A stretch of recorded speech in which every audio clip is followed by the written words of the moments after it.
Am I the asshole for using my veto on my wife's favorite name because it was my sister's birth name? My wife's number one girl name is Josephine NN Josie Joy.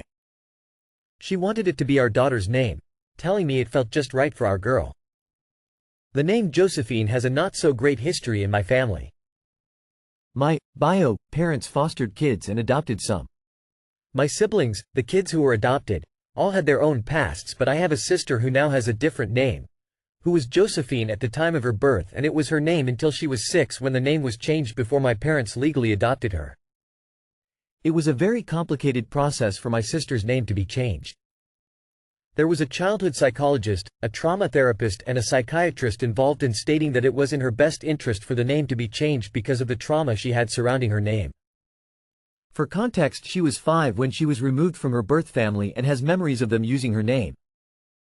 They also called her Josie. My sister still has some trouble with the name, but she only hears it occasionally. She never tells people to use another name.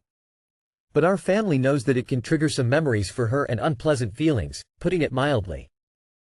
She is still in therapy. But this isn't something that is hugely controlling her life. But there's a difference between hearing it occasionally to hearing it all the time because someone in the family has that name. My wife knows it was my sister's name, but not everything about the trauma surrounding it. She knows it was bad enough for professionals to get involved to help her get the name formally changed, but doesn't know the details I know about why. I also won't share it all here because that's my sister's story, not mine. So I told my wife that I was vetoing Josephine and Josie Joy. I told her it wasn't a name I could live with, knowing it would remind my sister of her trauma. That I also had a very negative association because of my sister's past with it. My wife was disappointed and asked if we could talk to my sister about it first. I told her my sister would give us her blessing so she wouldn't burden us, but I would feel horrifically guilty. She said okay, and we have a short list of other names now. But she had talked about the name enough that her family were calling our daughter Josephine already. When my wife said Josephine wasn't the name, they asked why, and she told them a name should be agreed on by both and we weren't on the same page, so we'd choose one we both loved equally. My wife's parents took me aside and asked me why I would deny my wife this name when it means so much to her. They said we could have worked on a middle name I loved. I told them the name had a bad history for me and I couldn't get past it. They told me I was being selfish. When I talked to my wife about it, she told me she wished I could have done more to try and make it work, but she'd talk to her parents and tell them to back off. Am I the asshole? Not the asshole. Her family does not get to share their opinions on this. It sounds like your wife was somewhat understanding until her family stirred it up. Do they lack all empathy? Do they truly not understand how damaging this would be for your sister? It's time to be a bit of a hard ass about this. Children's names are a 2-yes situation. It would be incredibly cruel to subject your sister to that. You know this. I'm sure there are other names your wife likes. Tell her parents to stay the fuck out of it. Not the asshole your in-laws sure are though. Names are, as your wife stated, 2 yeses, 1 no. That alone should have been the end of it. But given the trauma associated with the name, it's a whole nother level of no. You are doing the right thing for yourself and for your sister. Also, being selfish? How about insisting on forcing a name on you that upsets you? That is being selfish. And no, your wife is wrong. You shouldn't have done more to try and make it work. There is no way to make that name work in a situation like that. There are thousands of names that aren't directly the source of your sister's trauma and only one, with an associated nickname, that is. The make it work is to find another name. Not the asshole. Your wife took on side the reasons why the name wouldn't work and sounds like while she is disappointed, which she's allowed to be, she's ultimately moving forward in a healthy way. She's absolutely right in saying that a baby name should be something you both should be on side with. Not the asshole, but you need to shut down her parents' interference. They get no say in the naming of your child and they root you and your wife take to choose a name. The other side of things is when the baby grows up and finds out the aunt has a bad history with the name. How would the child think when they hear that? It would be better to have the baby have their own unique name. Not the asshole, I really wanted a certain name for my firstborn. My husband was totally against it, I mean totally. There was no trauma, no emotional reason for the no, he just didn't like it. When two people are in a loving relationship having a baby together, naming is 2 yes, 1 no. Am I the asshole for making my in-laws stay in a hotel after they surprised us on our family vacation? Throwaway and randomly generated username. I do not claim to be a significant cook. I, 37F, took a beach vacation with my husband, 40M, and our 3 kids, 4, 2, 3 Malio. We also invited his sister, husband and 2 kids, 4, 3, as we had a detached bedroom from the main house and we genuinely like hanging out with them. I told her we wanted to keep it small this year since we have a new baby. I'm pretty fresh postpartum and I didn't want it to be too stressful. While we were at the beach we see my Phil, stepson, 20, and his girlfriend pull up. This is a 3 hours drive from where we live. They came to surprise us at the beach since we haven't seen my SS in 2 months. My sister-in-law said they've been planning this for weeks and she gave them the mile marker. This was a cool surprise, but afterwards they expected to stay with us in our 1BD, 1 ba rental house with no real doors, only sliding doors. They had no plans for lodging or eating, so we got to work to make dinner, which was fine because I had packed extra food. Due to space constraints, I put the baby down for a nap in the restroom. We had 2 pack and plays in there. When I went back to check on him a little later, my SS and his girlfriend were in the transparent glass shower together steps away from my 3 Malio-old baby. I went back to the kitchen and told sister-in-law they cannot stay with us.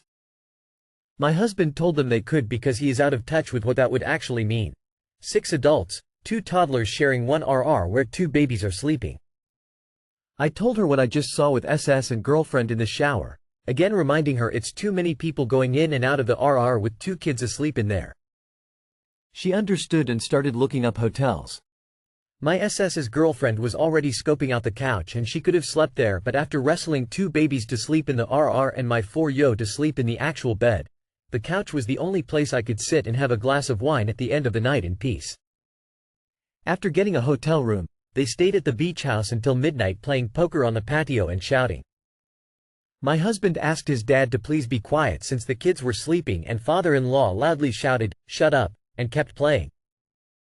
This has since caused major conflict with my husband as he believes we should have just let 4 additional people stay since they are family. We paid for half the hotel room and my sister-in-law paid the other half. For context, we have been to the beach one other time with my sister-in-law, last year, but have never been with my mother-in-law and Phil. My SS has been gone for 2 months but will be in town the next 3 weeks, so it's not like we wouldn't have seen him the next day when we returned. I understand they wanted this to be a fun surprise, but no one considered how this would impact us as a family traveling with 3 small children in a relatively small beach house. Am I the asshole for making my in-laws stay in a hotel after they surprised us on our family vacation? Not the asshole, no way. This is so rude and really stressful. You need to put an end to all this now. My aunt, uncle, and cousins did this to my parents for years. They would show up with their family of 5 for Thanksgiving as a surprise and my mom would scramble to get extra food, American for the cousins and our ethnic food for the parents. It was a nightmare, but they never said anything because it was awkward and it went on for 30 years. Say no now or all your future vacations will be ruined. My sister-in-law said they've been planning this for weeks and she gave them the mile marker. Sister-in-law invited them. They can stay with her family in the detached bedroom. 8 people should fit fine. Not the asshole. Rude of them and rude of the sister-in-law to have planned it, okayed it without thinking through the logistics. I wouldn't be planning any more combined holidays with Sil. And rude of husband to think it was no big deal. Suggests that you're the primary kid wrangler and this didn't really affect him as much, which makes it worse. Correct me if I'm wrong and I'll update. I would book myself a hotel and you have a husband problem. Your conflict is with your husband as much as your sister-in-law or your in-laws. He said they could stay even after you said otherwise. Are you certain he wasn't at all aware that this little surprise was in the works? Not the asshole on the pop-in hotel question. But you and your spouse need to get on the same page. Not the asshole. It's incredibly rude to show up with such a large noisy crowd and without any of their own food and lodging arrangements. Am I the asshole for refusing to dress my twins identically for the family picture? I'm the mother of 1-year-old identical twin girls. I have never liked the idea of dressing them identically because while they are twins, they aren't the same child. So whenever I'm given matching outfits, I mix and match them to make them look different or rotate who wears what. I've always felt it's important they be allowed their own sense of self and not have twin pushed on me as a major part of their identity. Family pictures are coming up soon for my great-grandmother's 80th birthday. We want to commemorate this with pictures, and my mother has booked professional photographs for this. The dress code is formal. I've bought one daughter a sparkly purple dress. She is like a little magpie, anything sparkly, and she is all over it. My other daughter I've bought a green dress with flowers on it as she loves flowers. I plan to do one daughter's hair in pigtails and the other will have a hairband. My mother called me and asked me to dress them alike as it will look cute for the picture. I told her she knows how I feel about that and that we won't be doing that. I told her I'd even bought dresses already. She offered to buy them new matching dresses, but I refused. She told me I was being ridiculous and it was only one picture and wouldn't kill them. When I asked if she'd bought my brother's daughters, who are 11 and 7, matching dresses, she said no. Why would she do that, which led to me asking her why my children should dress alike then, which of course the answer was them being identical twins. This led to a rather heated conversation and I told my mother that they are my daughters and it's my call. All she needs to be concerned about is them being presentable and matching the dress code. She told me I am being selfish here and it won't matter, pointing out how lots of twins like to dress alike. I told her that if they wished to dress alike one day I'd not stop them, but till then this is what I was doing. My brother has since called me and asked me to just do it, that our mother is stressed out and how I can change the girls out of it after the picture and that it's only a picture and it'd keep the peace. I know it's only a picture, but it just sits wrong with me. Is it really asshole-ish of me to not bend on this? Not the asshole, the kids are yours and ultimately their clothing choices are yours. If your mom wants a photo shoot, she has to negotiate with you regarding how the kids are dressed. You have laid out your limits, and she can either agree or not have photos of the kids done. Those are her options. I'm glad you are not really indulging the twin thing. There have been some really sad and troubling posts here about families that went way too far on it. Coming from someone with an identical twin sister, not the asshole, and thank you for your service. Not the asshole. So, it's not a big deal. It's only for one photo, so you should just go along with it. And it is a big deal because mom is stressed, and therefore you should go against your expressed choices as a parent. Got it. Good thing that the family is being logical and consistent. NTA is a twin, thank you. My mom thought it was cute to dress her twins alike, and it ended up with one of us being the thin and pretty twin and the other being the other twin. I was always made to feel like the one that was never good enough or loved the same. We were always the twins, and yeah, please keep raising them like they are unique, different people. Not the asshole, I also have twins, but they are fraternal and don't look alike. I did do a couple pics with the same dress, but they looked completely different and they both looked very cute. They never dressed the same, it was a battle with laundry, lol. Not the asshole. If it's such a little thing and not a big deal, then why is she so upset?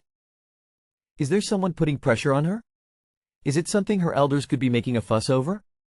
Not that it's your burden to carry, but maybe it'd explain some of why she's so worked up. Am I the asshole for evicting my daughter and selling her home? In 2020 I bought my daughter's Alexis town home, that she was renting from someone else, that she has been living in since 2016. My daughter was having a tough time since her divorce and the prices was under market in August of 2020. I was stupid and naive about Alexis. She said she got screwed over in the divorce even though she received alimony. Her ex moved out in March 2020 and she had a previous roommate that she said she hated from March-January. I bought the house during this time. Booty couldn't legally evict that roommate due to COVID laws. I was happy when she moved out on her own. Next was Alexis' boyfriend, and she refused to rent out the spare room with bathroom and moving him in. He was a grifter and held these odd jobs like Instana cart. He moved out in late 2023 and I operated the townhouse at a loss because they never matched me on rent to cover my mortgage. Next there was this new girl Amanda who subleased from my daughters. This is for a room in a popular spot in California, and Alexis said she was changing her $2,000 and Alexis was paying her part. I thought Amanda defaulted because that's what my daughter told me. I moved in with eviction paperwork as soon as I could legally do so. It was sent and Amanda had a lawyer and showed me the receipts where she paid Alexis every month on time or earlier. I asked my daughter what the fuck is going on and my daughter lied to me it has been her not paying. I'm stupid and at moment that I realize Alexis was the problem.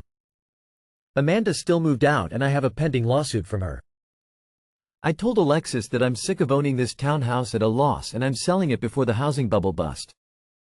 My daughter thinks I should give her the profit and I told her she's the reason I'm selling it. She has never paid rent. I told her I could legally evict her or she can move out on her own. My family is thinking that I am the worst mom and I have told everyone that Alexis has not only scammed me but other people. Alexis checked herself in rehab trying to make it harder on me to evict her, but now I'm determined and my family is upset and her father, divorced, cannot figure how I can do this to her. Info. Does your daughter have drug, substance abuse problems? Not the asshole. Evict her. The family that thinks it is too harsh can house her. She's a leech and a liar. I realize Alexis was the problem. And she still is. My daughter thinks I should give her the profit. Because. Why? My family is thinking that I am the worst mom. Then they are welcome to take her in. They can think what they like. Alexis has not only scammed me but other people. And she's going to keep on doing it. Her father, divorced, cannot figure how I can do this to her. Again, he is welcome to take in her freeloading ass. Not the asshole. Info. Did you buy the townhouse as a gift to your daughter? Were you charging her rent? You refer to it as your daughter's townhouse in the first sentence but sounds like title is in your name? Not the asshole. You are being sued because of your daughter's lies. Do you realize how expensive a wrongful eviction is? You are screwed here. I really hope you aren't in California where damages are tripled in cases of wrongful eviction or withholding deposits. Next time your family complains, point out that due to your daughter's lies you are being sued. Offer them the house and let them get a mortgage and then rely on your deadbeat daughter to make them whole. Not the asshole. You stuck your neck out and not only did she not hold up her end of the deal, she scammed you every chance she had. You can't trust a thing she says, and that's on her. If she wants that back, she'll have to work fucking hard for it. As for rehab, she could be sincere. Or she could be using it as a way to reframe herself as the victim to avoid responsibility for her appalling behavior. Either way, she is an adult and you've done plenty. She needs to take care of herself, and you need to do what's best for you. Sell the townhome. Stop enabling your daughter.